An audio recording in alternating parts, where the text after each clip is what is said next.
It was another year at Stubbs Elementary School. An ever-changing population of kids commuting in from the surrounding city. Ken Livingston was looking for new programming to bring to their after-school program.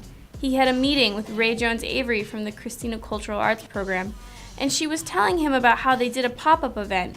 And part of their pop-up, they had people in the community help work on the tile project that they now have outside their building. And he thought that was a creative way to get families involved and get the kids working on a new project. So, Ray gave him the Creative Vision Factory's number. Rest is history.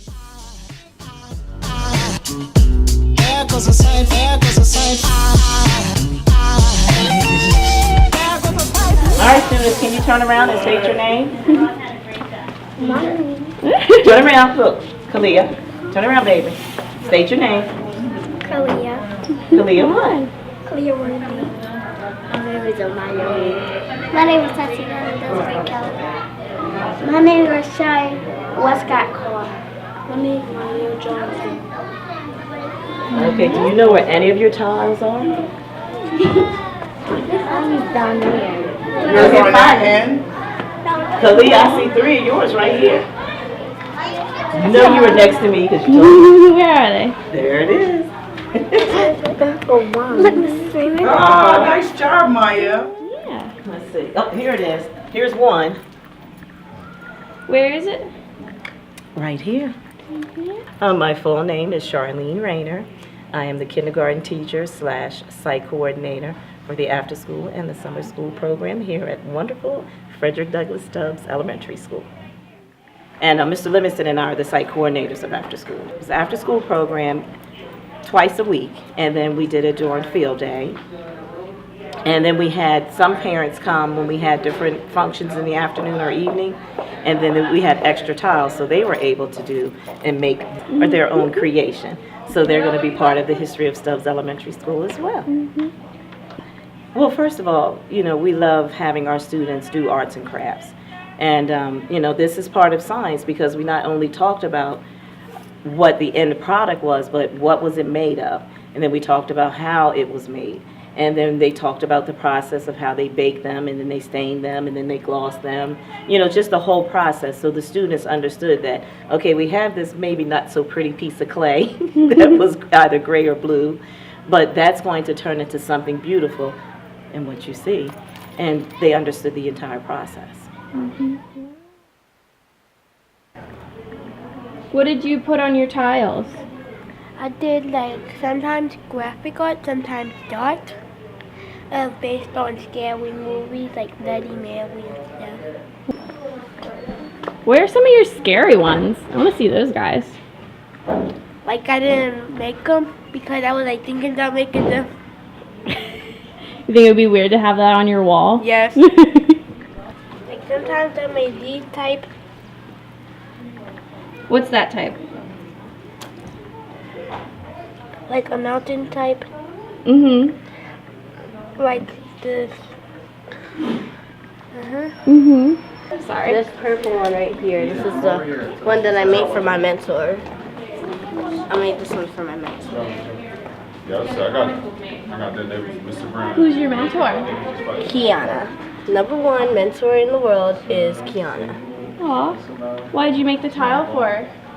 I made the tile because it was her birthday, but I didn't get to spend it with her because I only see her on Fridays. Aww. There were a lot of different people to help us make the wall, and they were all very creative and individual and independent.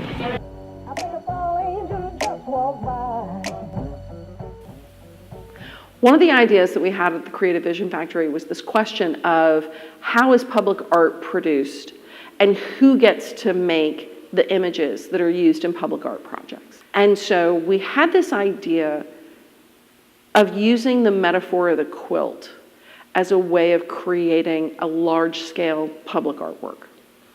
The great thing about quilts is this idea that, for one thing, historically, they are the work of many, many people. You have this idea that women come together and have these quilting bees and work together to finish a beautiful object. So interpreting that into a project like Stubbs, you have this opportunity to allow every member of the community to create a small artwork, something that expresses themselves, something they think is funny or cool or interesting, and then assembling them all together into a larger whole. But as you zoom in on individual tiles, you're seeing these funny little vignettes of kids' lives, kids' pictures, which are always so universal. Like there's drawings that all kids do everywhere. And there they are, but immortalized in a way that's going to stay for years and years. So they're sharing their vision with the future, and you bring all those individuals together into this one larger whole.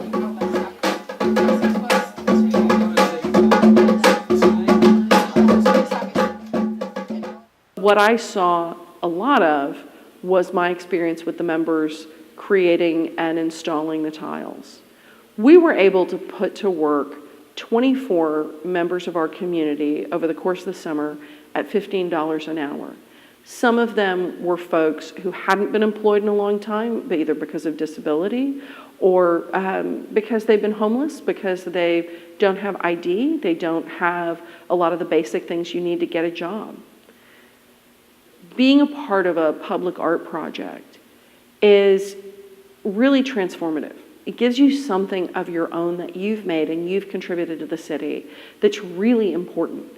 And when you feel like you're part of a group of people or a class of people who's been forgotten or who the city would prefer to forget, it's incredibly nurturing. It's really important to feeling like you've made a contribution, that you're worth something in the city.